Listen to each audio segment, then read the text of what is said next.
10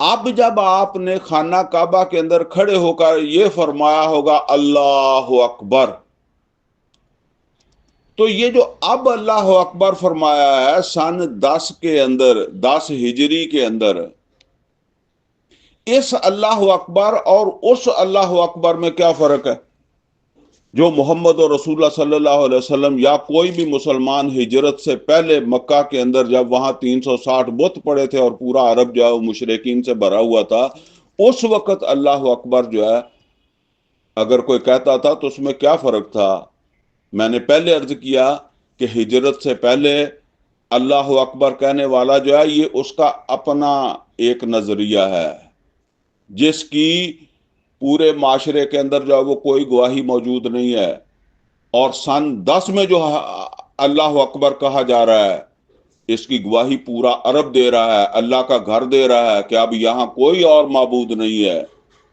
یہاں صرف اللہ کی حکمرانی ہے۔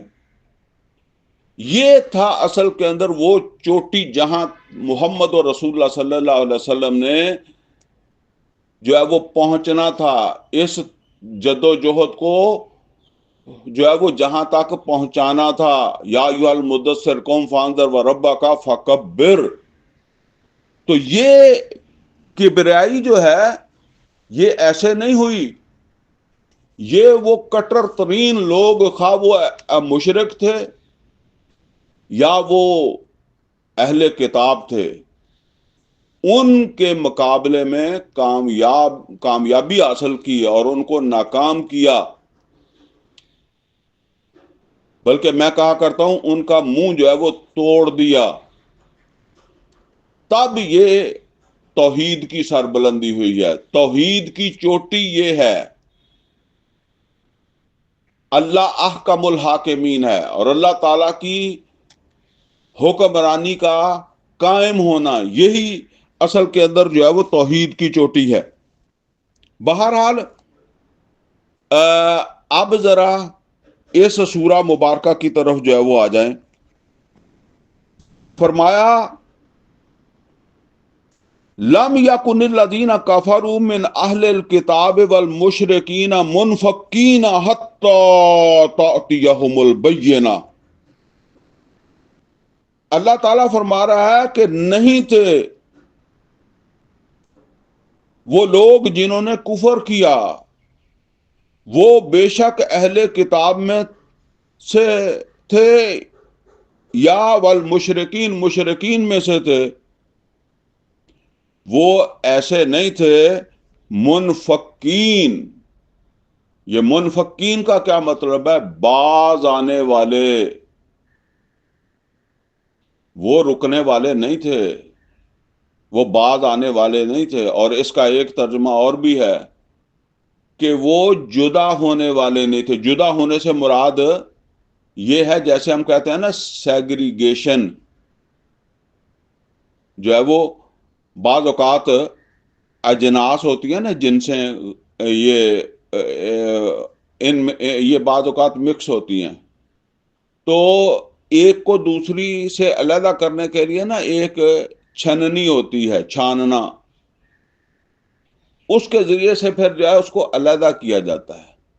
سیگریگیشن۔ یعنی واضح ہو جائے، جس طرح وہ میں نے آپ سے عرض کیا تھا نا کہ اس طرح کے لوگ جو ہوتے ہیں وہ سننے کے لیے تیار ہی نہیں ہوتے۔ یہ واضح ہو جائے کہ وہ باطل ہیں، باطل پر ہیں، وہ غلط ہیں، اور دنیا دیکھ لے، اور دنیا نے جو ہے وہ پھر دیکھ لیا۔ فرمایا لم یکن الذین کفروا من اہل الکتاب والمشرکین منفکین، وہ باز آنے والے نہیں تھے اور وہ اس طریقے سے سیگریگیٹ ہونے والے نہیں تھے کہ وہ نمایاں ہو جائیں، جیسے ہم کہتے ہیں اندھا بھی دیکھ لے کہ یہ جھوٹے ہیں، یہ باطل پر ہیں، ایسے نہیں تھے۔ حتی تأتیہم البینہ، پھر جب اللہ تعالیٰ فرما رہا ہے کہ وہ ایسے نہیں تھے کہ وہ باز آ جاتے، وہ مطلب یہ ہے کہ اپنی ہار مان لیتے، اپنی ناکامی جو ہے وہ اس کو مان لیتے، لیکن ان کو ہار ماننے پر مجبور ہونا پڑا۔ کس وجہ سے؟ حتیٰ تأتیہم البینہ، حتیٰ کہ ان کے پاس آ گئی بینہ، جس نے ان کا منہ توڑ دیا، جس نے ان کا منہ بند کر دیا، جس نے ان کو جو ہے وہ ان کا جھوٹ اور باطل جو تھا اس کو جو ہے وہ عیاں کر کے جو ہے وہ سیگریگیٹ کر کے جو ہے وہ دکھا دیا۔ اب ذرا غور کریں کہ وہ بینہ کون سی ہے، کس کو اللہ تعالیٰ نے بینہ کہا؟ فرمایا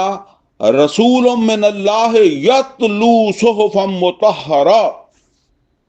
وہ بینہ ہے اللہ کے رسول محمد صلی اللہ علیہ وسلم، اور محمد اور رسول اللہ صلی اللہ علیہ وسلم اکیلے نہیں بلکہ آپ کے ساتھ قرآن بھی ہے۔ اور وہ قرآن کس طرح بینہ بنا؟ یتلو صحفا مطہرہ، پڑھتے ہوئے پاکیزہ صحیفہ، پاکیزہ صحیفہ یعنی قرآن حکیم۔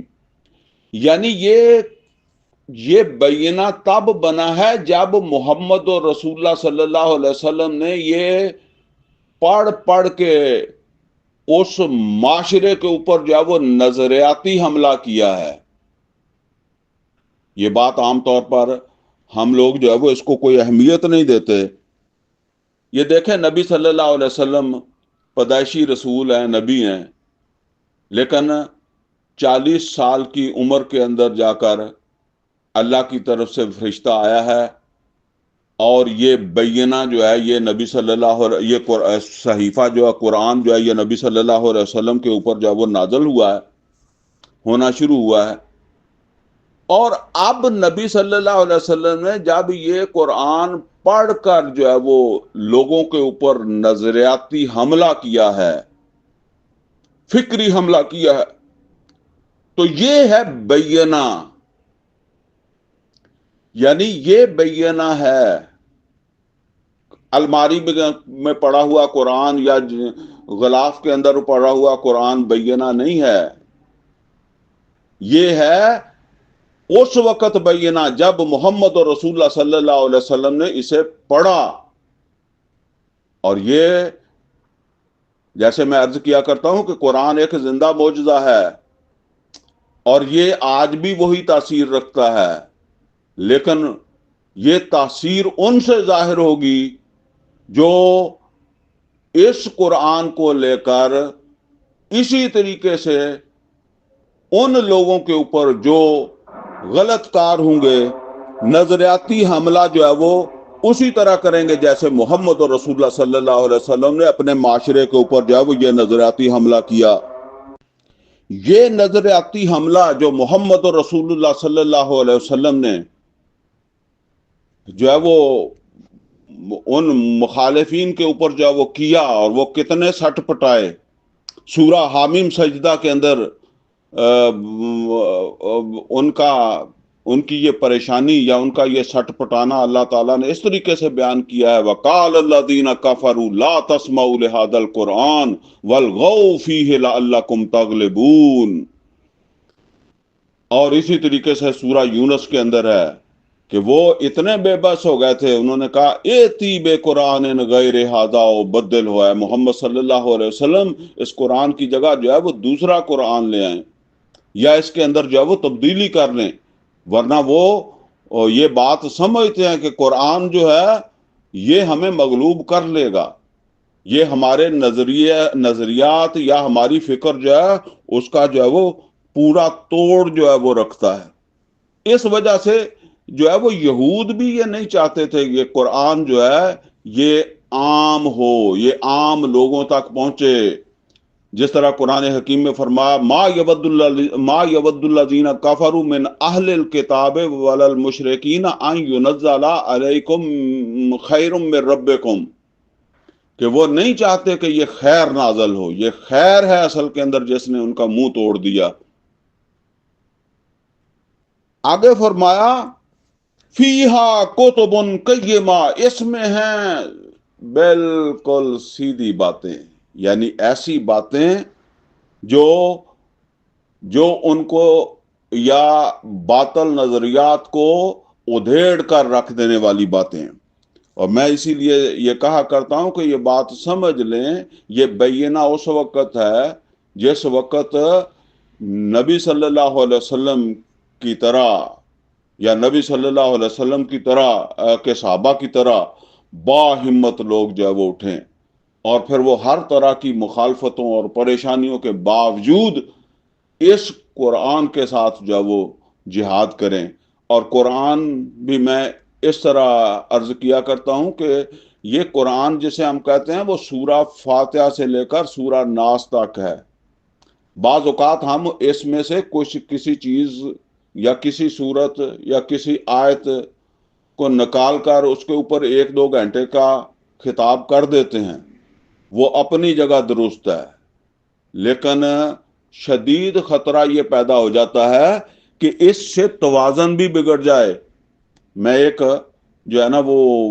واقعہ آپ کو بتاتا ہوں۔ ایک دفعہ ایک دوست تھے، وہ مجھے کہنے لگے کہ منیر صاحب آپ جس طرح کہتے ہیں نا کہ اس طرح جو ہے وہ ہم قرآن کو پڑھیں، سیکھیں، عمل کریں اور پھر جنت کے اندر جو ہے وہ جائیں، یہ تو بہت لمبا پروسیس ہے۔ اور وہ کہتے ہیں کہ میں نے تو یہی سوچا ہے کہ جو ہے نا وہ اس وقت کشمیر کے اندر جہاد ہو رہا تھا، افغانستان کے اندر ہو رہا تھا، تو میں نے تو بس یہی سوچا ہے کہ جب کبھی فارغ ہو گئے تو کشمیر کے اندر جائیں گے اور وہاں سے شہید ہو جائیں گے، جنت میں چلے جائیں گے۔ اب یہ بھی ایک تصورات ہیں، اسی طرح کے تصورات ہیں نا ہمارے، جو عام طور پر یہ ہے کہ ہم نماز کے بارے میں تو یہ فکر مند ہوتے ہیں کہ نماز رفع یدین کے ساتھ پڑھی گئی ہے یا بغیر رفع یدین کے ساتھ پڑھی گئی ہے، جنازہ اونچی پڑھا گیا ہے، جنازہ آہستہ پڑھا گیا ہے۔ اور دوسری طرف ہم یہ نہیں کبھی دیکھتے کہ نماز حرام کھا کر پڑھی گئی ہے، سود خوری کے اندر ملوث ہوتے ہوئے پڑھی گئی ہے، شرابی نماز پڑھ رہا ہے، زانی پڑھ رہا ہے۔ حالانکہ یہ چیزیں جو ہے وہ ہیں جن سے اللہ تعالیٰ نے منع کیا ہے اور جن کا نتیجہ جہنم ہے۔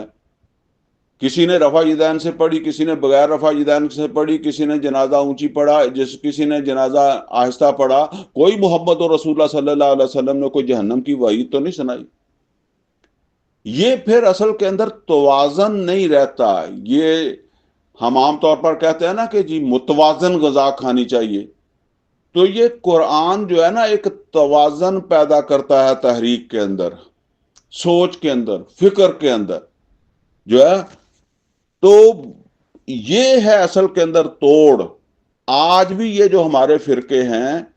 ان کا توڑ یہی ہے، فیہا کتب قیمہ، اس میں ہیں بالکل 2 ٹوک باتیں، سیدھی باتیں جن کا توڑ نہیں ہو سکتا۔ آگے فرمایا وما تفرق الذین اوتوا الکتاب الا من بعد ما جاءتهم البینہ، نہیں تفرقہ کیا ان لوگوں نے جنہیں کتاب دی گئی تھی مگر الا من بعد ما جاءتهم البینہ، اس کے بعد کہ ان کے پاس بھی بینہ آ گئی تھی۔ یہ بات ذرا سمجھنے کی ہے۔ دیکھیں اللہ تعالیٰ ہر پیغمبر کو بینہ دیتا رہا ہے۔ اللہ تعالیٰ نے موسیٰ علیہ السلام کو تورات کی شکل میں دی، عیسیٰ علیہ السلام کو انجیل کی شکل میں دی۔ قرآن کریم کے اندر اللہ تعالیٰ نے یہود کا ذکر کیا ہے، اور یہود کا ذکر جو ہے وہ سورہ مائدہ میں بھی کیا ہے کہ موسیٰ علیہ السلام سے انہوں نے اختلاف کیا، متفرق ہو گئے۔ تفرقہ کہتے ہیں کسی بنیادی چیز کے اندر جو ہے وہ اختلاف جو ہے وہ کرنا۔ اب موسیٰ علیہ السلام نے ان کو کہا کہ جہاد کرو، قتال کرو، جنگ کرو، فتح کرو ملک، تاکہ اسی طرح جس طرح محمد رسول اللہ صلی اللہ علیہ وسلم نے بعد میں جب وہ اللہ کی کبریائی کی ہے، موسیٰ علیہ الصلوۃ والسلام بھی چاہتے تھے کہ اللہ کی دین کی کبریائی ہو جائے، لیکن انہوں نے جنگ نہیں کی، انہوں نے تفرقہ کیا، اختلاف کیا، اور انہوں نے کہا فاذا بنت وربک فقاتلا انا ہاہنا قاعدون، آپ جائیں اور آپ کا رب جائے۔ اب اللہ تعالیٰ یہاں جو بات فرما رہا ہے کہ جن لوگوں کو ہم نے کتاب دی ہے، جو اے محمد صلی اللہ علیہ وسلم آپ کے سامنے اڑ رہے ہیں، جو آپ کے اس جو ہے نا وہ جو اس بینہ کی مخالفت کر رہے ہیں، جو آپ کے اس جہاد کی، یہ محمد رسول اللہ صلی اللہ علیہ وسلم کے اس قرآن کو اس طرح پھیلانے کو اللہ تعالیٰ نے سورہ فرقان کے اندر جہاد بھی کہا ہے، وَجَاهِدْهُمْ بِهِ جِهَادًا كَبِيرًا، اس قرآن کے ذریعے سے جہاد کریں۔ تو یہ جو آپ کی مخالفت کر رہے ہیں نا، جو آپ کے اس قرآنی جہاد کی مخالفت کر رہے ہیں، ان کو بینہ دی گئی تھی، مگر انہوں نے اس بینہ سے اختلاف کیا، یا یہ وہ لوگ ہیں یہ پہلے بھی بینہ سے اختلاف کر چکے ہیں، جیسے ہم کہتے ہیں اللہ تعالیٰ بتا رہا ہے کہ یہ جو ہے یہ کوئی سادہ لوگ نہیں ہیں، یہ پہلے بھی بینہ سے اختلاف کر چکے ہیں۔ اب ذرا میں تھوڑا سا سورہ جو ہے نا وہ صف کے حوالے سے آپ کو جو ہے وہ بتا دوں۔ سورہ صف چھوٹی سی سورت ہے، اس کے پہلے رکوع کے اندر جو ہے وہ اللہ تعالیٰ نے پہلے موسیٰ علیہ الصلوۃ والسلام کا ذکر کیا ہے کہ ہم نے موسیٰ علیہ الصلوۃ والسلام کو جو ہے وہ بھیجا تھا، تو موسیٰ علیہ الصلوۃ والسلام کو ان کی قوم نے جو ہے وہ بڑا پریشان کیا۔ وہ آتا ہے نا کہ موسیٰ علیہ الصلوۃ والسلام نے کہا لِمَ تُؤْذُونَنِي فَقَدْ تَعْلَمُونَ أَنِّي رَسُولُ اللَّهِ إِلَيْكُمْ، کیوں مجھے پریشان کرتے ہو، کیوں مجھے اذیت پہنچاتے ہو، کیوں میری بات نہیں مانتے، کیوں نہیں جنگ لڑتے؟ بہرحال انہوں نے اختلاف کیا، اور اس کا ذکر اللہ تعالیٰ نے کیا سورہ صف میں، اور اس کے بعد پھر موسیٰ علیہ عیسیٰ علیہ الصلوۃ والسلام کا ذکر کیا، یعنی پہلے موسیٰ علیہ الصلوۃ والسلام کا ذکر کیا، پھر عیسیٰ علیہ الصلوۃ والسلام کا ذکر کیا کہ انہوں نے اس بینہ کی بھی مخالفت کی تھی جس کو عیسیٰ علیہ الصلوۃ والسلام کے ساتھ ہم نے جو وہ نازل کیا تھا۔ عیسیٰ علیہ الصلوۃ والسلام بھی اس منزل تک نہیں پہنچ سکے جس منزل تک محمد رسول اللہ صلی اللہ علیہ وسلم جو ہے وہ پہنچے۔ تو آگے فرمایا یہ جنہوں نے موسیٰ علیہ الصلوۃ والسلام اور عیسیٰ علیہ الصلوۃ والسلام کے زمانے میں اس بینہ کی جو موسیٰ علیہ الصلوۃ والسلام اور عیسیٰ علیہ الصلوۃ والسلام کو عطا کی گئی تھی، اس کی مخالفت کی، یہاں تک کہ ان پیغمبروں کو ان کے مشن میں چوٹی تک نہیں پہنچنے دیا، یہی وہ لوگ ہیں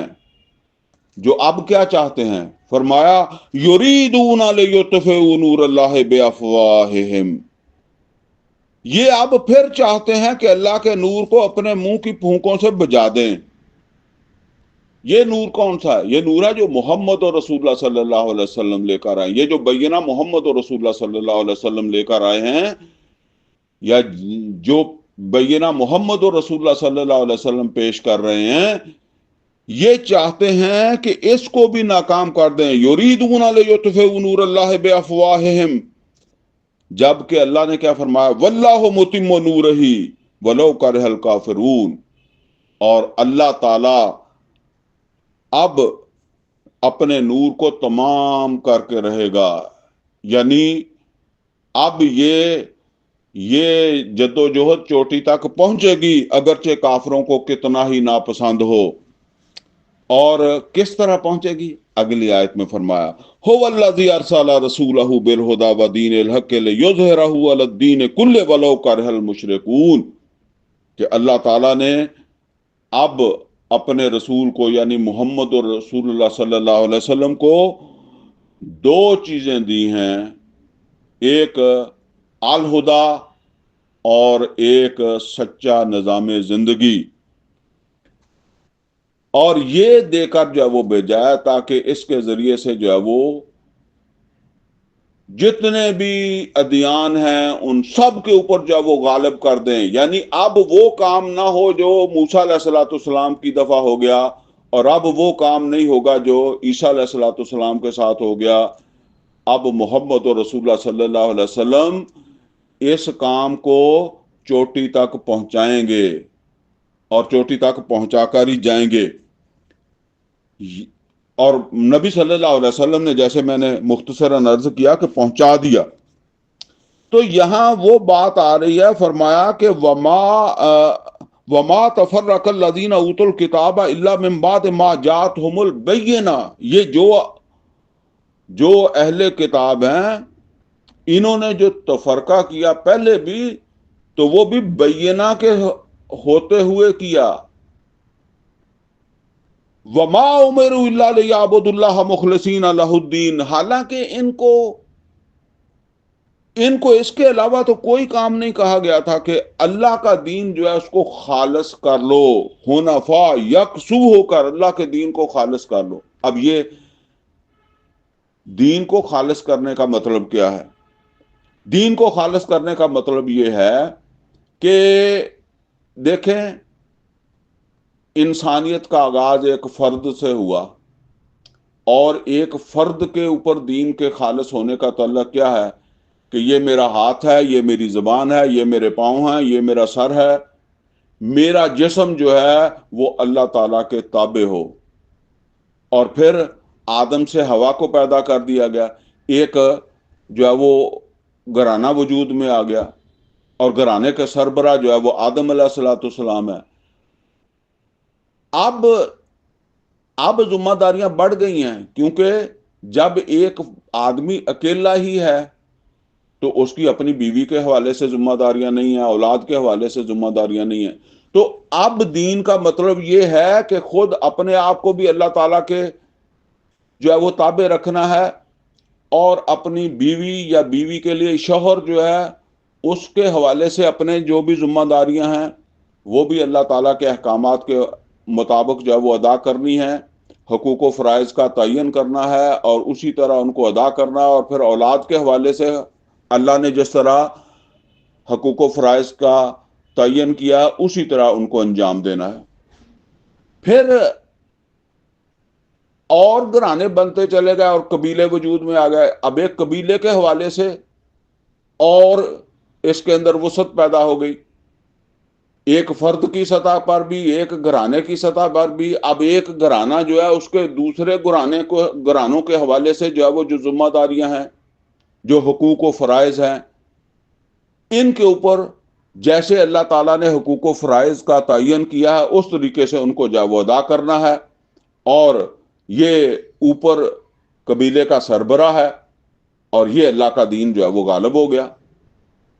اور اس سے آگے بڑھ کر ریاست ہے. آج کے دور میں جو معاشرے کی بلند ترین سطح بن گئی ہے وہ ایک ریاست ہے. اور نبی صلی اللہ علیہ وسلم نے جس معاشرے کے اندر جدوجہد شروع کی تھی وہاں ریاست نہیں تھی. البتہ محمد رسول اللہ صلی اللہ علیہ وسلم جب دنیا سے رخصت ہوئے ہیں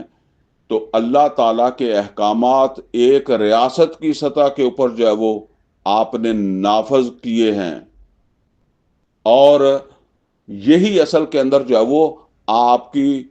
ذمہ داری تھی. اور اس کے بعد آپ کی امت کی ذمہ داری ہے کہ وہ اسے پوری زمین کو ایک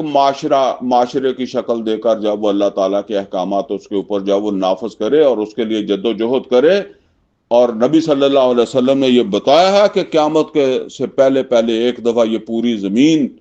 ایک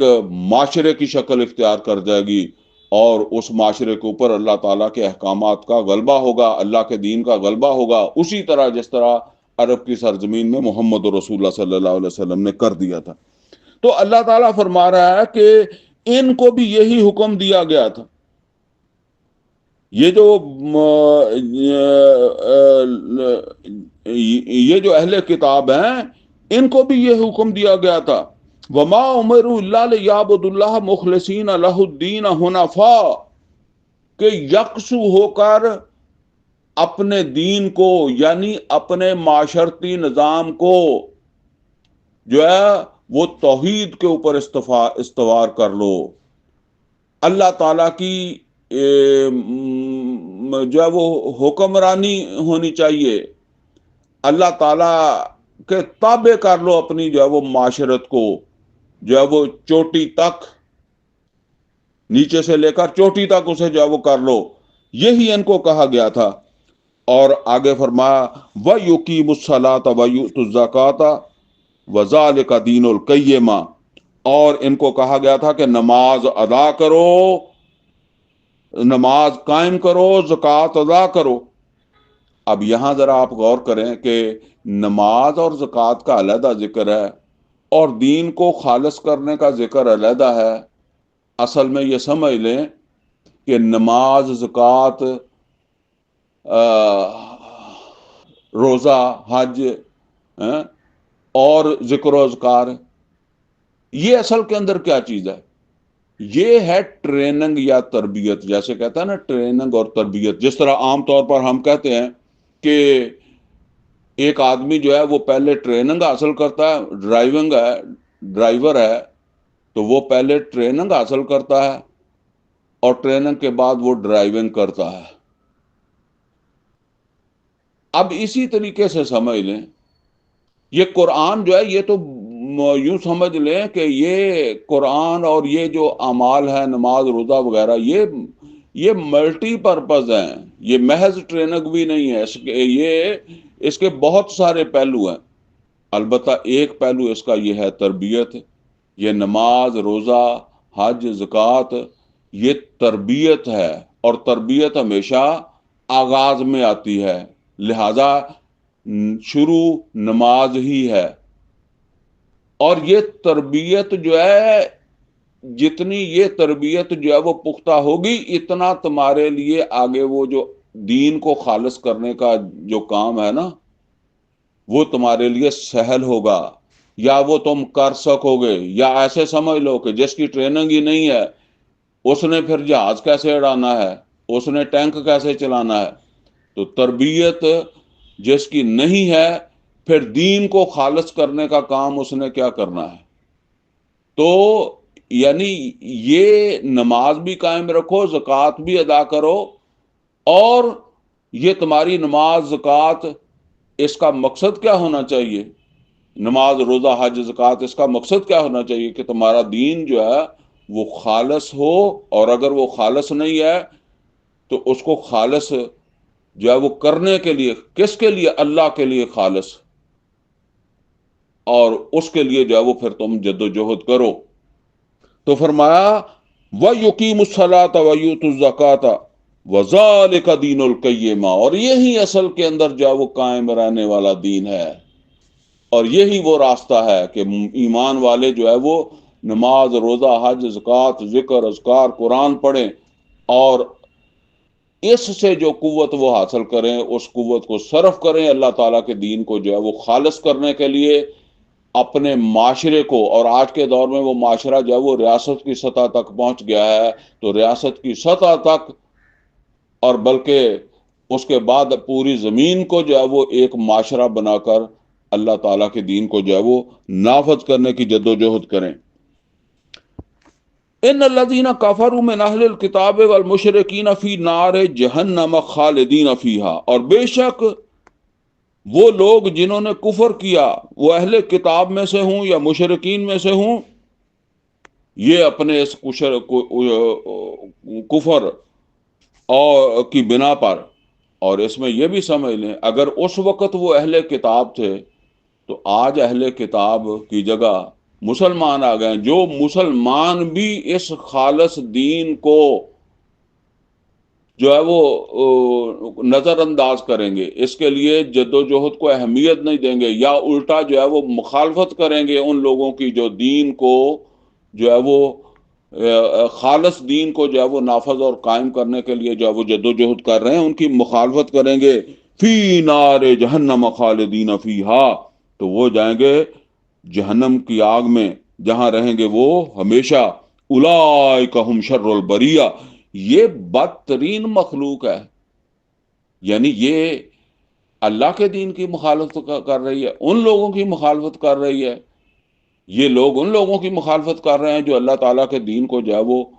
خالص کرنا چاہتے ہیں یا خالص بندگی کے لیے جد و جہد کر رہے ہیں، یا ایک ایسا معاشرہ وجود میں لانے کے لیے جد و جہد کر رہے ہیں جو سنت کے مطابق ہو اور توحید کی چوٹی تک پہنچا ہوا ہو۔ ان الذین آمنوا وعملوا الصالحات، اور بے شک وہ لوگ جو ایمان لائے اور جنہوں نے اچھے عمل کیے۔ یہاں ایمان لانا اور اچھے عمل کرنے کا کیا مطلب ہے؟ ایمان لائیں اور دین کو خالص، نماز قائم کریں، زکوٰۃ ادا کریں، ذکر اذکار کریں، نماز حج زکوٰۃ کریں، اور پھر اس کے ساتھ کیا ہے؟ اس کے ساتھ یہ ہے کہ اللہ کے دین کو معاشرتی سطح کے اوپر جو ہے وہ ایک ایسا معاشرہ جو خالص اللہ تعالیٰ کے دین کے تابع ہو، اس کو جو ہے وہ قائم اور نافذ کرنے کے لیے جد و جہد کریں۔ یہ ہے عمل صالح، اولئک ہم خیر البریہ، یہ ہیں بہترین مخلوق۔ جزاؤہم عند ربہم جنات عدن تجری من تحتہا الانہار خالدین فیہا، اور ان کا بدلہ یہ ہوگا، یعنی ان کی اس جد و جہد کا بدلہ یہ ہوگا، یہ جو انہوں نے دین کو قائم و نافذ اور جو ہے وہ معاشرے کو خالص دین کے اوپر استوار کرنے کے لیے جو جد و جہد کی، جزاؤہم عند ربہم جزاؤہم عند ربہم جنات عدن تجری من تحتہا الانہار خالدین فیہا، ان کی جزا یہ ہے کہ ان کو ہمیشہ کی جنتیں ملیں جن کے دامن میں نہریں بہتی ہوں اور جہاں رہیں یہ ہمیشہ۔ رضی اللہ عنہم ورضوا عنہ، اور اللہ ان سے راضی ہو اور وہ اللہ سے راضی ہو جائیں، یعنی اللہ کی رضا اس کام کے اندر ہے کہ یہ اپنے معاشرے کو توحید کے اوپر استوار کرنے کے لیے جد و جہد کریں اور اللہ کو راضی کر لیں، تو پھر اللہ ان کو راضی کر دے۔ ذالک لمن خشی ربہ، اور یہ تو وہی کرے گا جس میں